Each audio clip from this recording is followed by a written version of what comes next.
तर असं फिरता फिरता समर्थ रामदास स्वामी आपल्या सातारा जिल्ह्यामध्ये जे चाफळ नावाचं क्षेत्र आहे त्या चाफळला आले होते आणि चाफळला समर्थांना रामरायांची स्थापना करायची होती. पण ती कुठे करावी काय करावी म्हणून ते एका गुहेमध्ये ते जाऊन बसले होते. तर तिथे समर्थांना रामरायांनी प्रगट होऊन सांगितलं की तुला माझी मूर्ती स्थापन करायची आहे मंदिरामध्ये, तर माझी मूर्ती तुला कुठे मिळेल. आणि मग ते संकेत रामरायांनी दिला.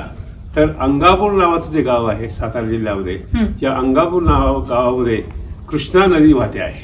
तर ह्या कृष्णा नदीमध्ये एक डोह आहे आणि समर्थांनी तो जो डोह आहे, ज्या डोहाचं नाव शिवनाभी तीर्थ आहे, त्या डोहामध्ये समर्थांनी उडी मारली. उत्तम पोहत होते आणि त्या डोहात तळाशी गेले.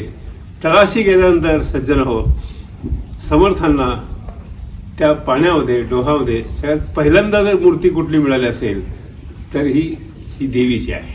अच्छा. समर्थांना रामाची मूर्ती नंतर मिळाली, अगोदर आदिशक्तीची मूर्ती मिळाली आणि ही अंगापूरच्या डोहात सापडली म्हणून या देवीचे नाव अंगलाई असं ठेवलेलं आहे. अंगलाई.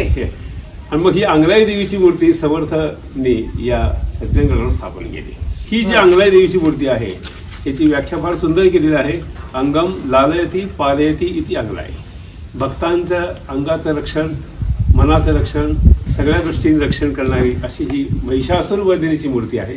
ती समर्थ रामदास स्वामींची जी कुलस्वामिनी आहे ती तुळजापूरची तुळजाभवानी आहे.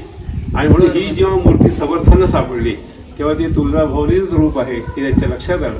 कारण आपण जर ही उघडी मूर्ती पाहिली तर तुम्हाला लक्षात येईल की अष्टभुजा आहे, महिषासुराला काही पायाशी येऊन तिने मारलेलं आहे असं या मूर्तीमध्ये आपल्याला स्पष्टपणे दिसतं. उघडी मूर्ती बघितल्यानंतर ती पण आपल्याला पाहता येईल आपल्या स्क्रीनवर. तेव्हा म्हणून ही अंगापूरच्या डोहात मिळाली पण समर्थांनी तिची स्थापना या सज्जनगडावर केली. समर्थ रोज संध्याकाळी किंवा सकाळी या देवीजवळ यायचे.